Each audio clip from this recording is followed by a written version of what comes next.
How much do you pride yourself on your creativity, and how much do you, I guess, make sure you don't go overboard in Yeah.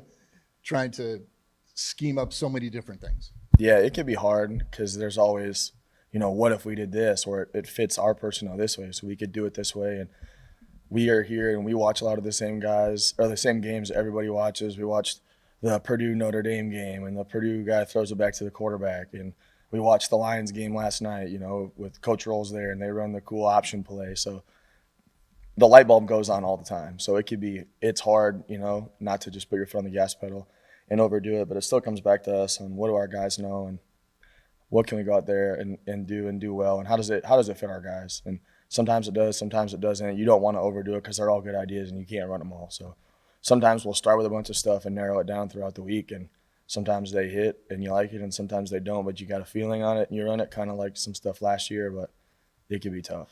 This is the nice thing when you identify some of those other plays from watching other games. You can just file it away in like a secret vault or something, and you can just, hey, maybe we'll dip into that in week 6 or something. You know what I mean? That Yeah. they're there, but they're not necessarily something you're repping all the time. Oh, for sure. Yeah, we have a library with that stuff. And the other part of it, too, is like, will Campbell yell at me if it doesn't work?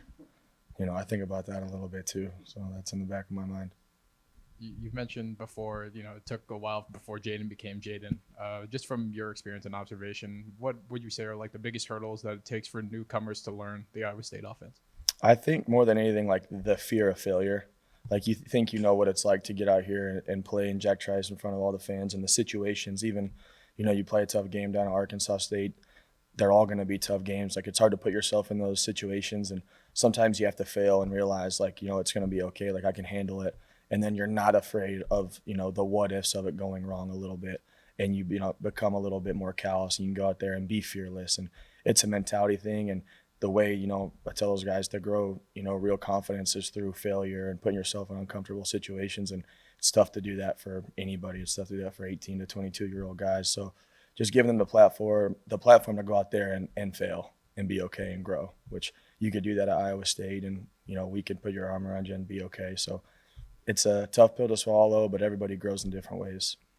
What are your thoughts on Tyler Moore's progression and just the way that he's kind of grown, especially since last year? Yeah, we don't have a tougher kid on our team than Tyler Moore. Like we talk about a guy that eats snails and is the same guy every single day and will run through a forest blindfolded, whatever kind of toughness saying you want to say about Tyler. Like he checks all of those boxes and he'll do whatever it takes for this football team. Like he was a freshman, on that 21 team that he got to learn from the Charlie Kolars and the Chase Allens, and just kind of the do whatever it takes mentality. And it doesn't matter if he's played 8 snaps or he's played 50 snaps.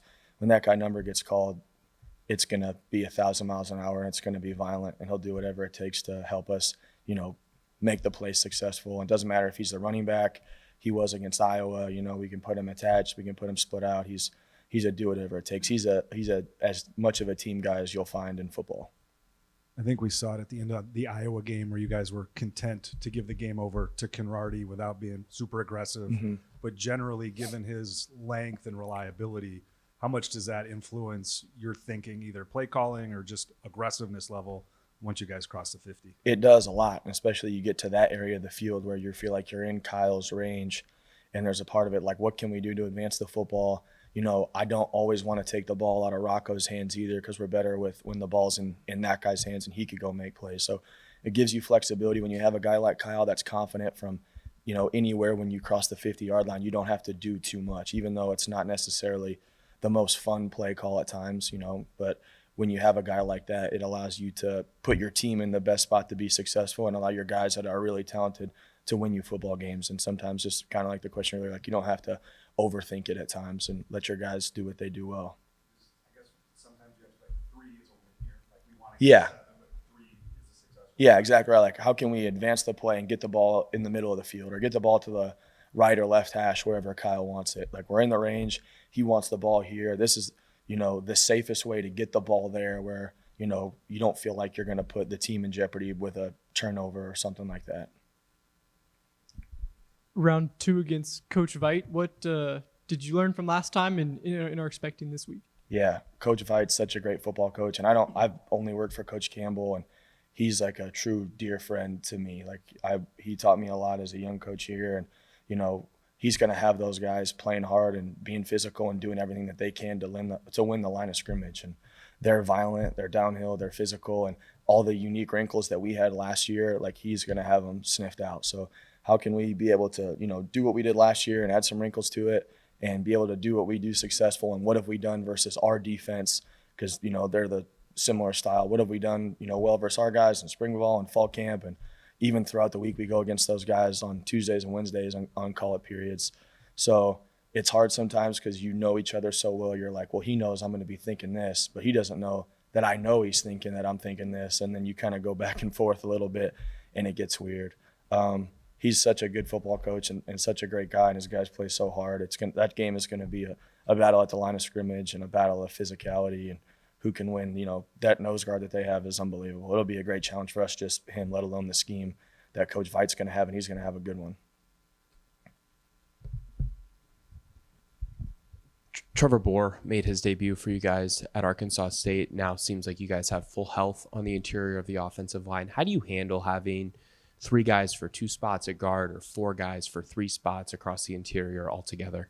Yeah, I think for us it gives us some flexibility that we can play similar to tight end a little bit. Like you have guys that are talented that you trust, and you could play a guy that's fresh. You're not afraid to sub a guy in who's played a lot of football. Sometimes when you start subbing offensive linemen, it gets weird with the timing on your combos.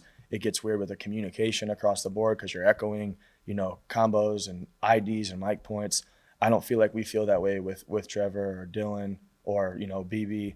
Those guys can all go in, and hopefully, if you get in a game where it's 110 on the field like it was last week, you could play the guy that's getting fresh. And we were trying to acclimate Trevor a little bit with his, first time coming back from being sick.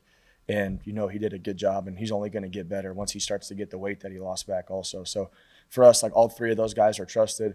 I think, allowing those guys to be able to feel good about taking a series off, to be able to be fresh, knowing they're going to have to go in and play again. So for us, it'll be more of a rotational thing to keep those guys fresh because they're all trusted and they're all talented. And how does Jim Boniface factor into that as the center position? Traditionally, that's not a position that you want to change the synergy between the quarterback, but does he factor into that rotation at all now as well? Yeah, he's so trusted. He's one of the leaders that we have on the offense to make sure that we are IDing the runs right, and he gets the play started, and the ball's in his hands every time, and it injects, a lot of confidence into me, into Rocco, into the offensive line. Dylan Barrett's a guy that's played center. It can be different when you have different communications and things like that a little bit. But when you have a guy like Rocco that does such a good job of taking control at the line of scrimmage and making sure just like the timing of the motions and the plays and the cadence is all the same, then I don't think it makes it as big of a deal. But Jim is as trusted and reliable as anybody that we have on the offense. Coach, Fox shared the story during the Cyhawk game about you choosing Matt Campbell over an ex-girlfriend. Yeah, What? I got some heat for that from my wife. That was fun. Well, where does that loyalty come from, and is there any regret in that decision? No, Coach, there's no regret. That's a good question. Coach Campbell was she's the best, and she gets it. And Coach Campbell, I applied and reached out to a million football coaches on all different levels, and Coach Campbell's the only guy that returned my call, that reached out to me, that said there was an opportunity to go there when nobody else would text me back, email me back, call me back, and really had no business doing it because I was a Division II defensive lineman. And I didn't have a relationship with him. There was no reason for him to trust me outside of just a hunch. So I never forget that. It doesn't matter what job I've had here, from intern to graduate assistant to recruiting to tight ends coach to offensive quality control. Like it's all to pay him back and to pay the football team back for being one of the only people that gave me a chance. And to bring me here, like I said, I met my wife here. We have 2 incredible kids. Like getting the relationships that I have, some of my best friends I get to work with here, some of my best friends I know here. So he changed the outlook of my life with just one return of a phone call, and I don't forget that ever for that guy. And then Arizona, what have you seen from them? What's been the biggest reason they've improved defensively from last year? Their defense is a problem. They made some really good adjustments from last year, and they're different than probably anything that at least I've seen since I've been with Coach Campbell. And just the changes that they've made from last year, the way that the defense runs the football, the blitzing, the twisting, the differences in fronts, it's a real challenge. And credit to those guys for the turnaround they made. They have a lot of seniors on the defense that play really, really hard, and it's fun to watch, and it'll be an incredible challenge to us. But that defense that they have is really, really good, and they're going to be tough for us next week and for a lot of people going forward. They've done a great job. Coach, I was curious about your running back rotations when you have two guys in Abu and Carson who are kind of different skill sets, equally good in their own way.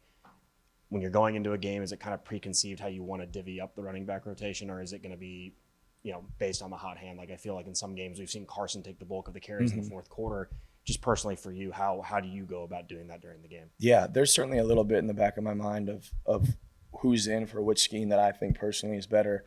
And as the game goes, it'll go to the hot hand of who's trusted and who's feeling. And sometimes they're just seeing the game a little bit better. But for me, at least when you're scripting the openers, it's can we get him here and get him going with one of his favorite runs. And it's all about just like no different even than Rocco. Like how can we build confidence through the offense, for Rocco, for the offensive line, for Ben and Gabe, and then for Carson and Abu. Like those guys have their favorite plays, and I feel like I know what their favorite runs are that, can remind, Coach Landry will tell me who he's thinking about going to the game, then I could go to this spot on the call sheet and think about these runs that I think fit those guys a little bit better than as the second half gets there, the fourth quarter goes, we could play the hot hand and feel pretty good and still feel good about rotating those guys. Like very rarely, am I ever even asking Coach Landry, like, hey, what running back are you going with? Like I trust that guy to put the right guy in, and then seeing who's in, then, you can change your outlook a little bit. But both those guys have made great plays for us here, and I trust them to do anything for us on offense.